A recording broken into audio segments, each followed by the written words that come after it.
Big boss season 9 హౌస్లో మొదటి వారం నామినేషన్స్ ప్రక్రియ వేడి మొదలైంది. హౌస్లోకి మొత్తం 15 మంది ఎంట్రీ ఇచ్చారు.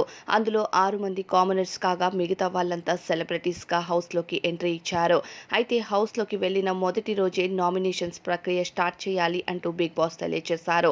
అయితే 6 మంది కామనర్స్ మధ్యలోనే మళ్ళీ రచ్చ మొదలైంది.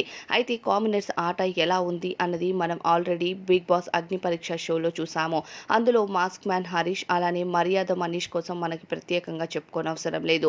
వీళ్ళిద్దరి మాట తీరు కానీ ఆటలో ఉండే ప్రక్రియ కానీ మనమంతా అగ్ని పరీక్ష షోలో చూసాము.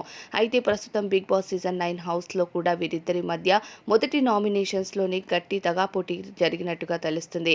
ఇక మాస్క్ మ్యాన్ హరీష్ మాటలు కానీ ఆట కానీ చేతలు కానీ ఎలా ఉంటాయో మనందరికీ తెలిసిందే. అదే విధంగా ఇక మర్యాద మనీష్ పైన రెచ్చిపోవడం, ఒకరిని ఒకరు నామినేట్ చేసుకోవడం జరిగింది. మరి వీరిద్దరిపై మీ అభిప్రాయం ఏంటి? మీ సపోర్ట్ ఎవరికి?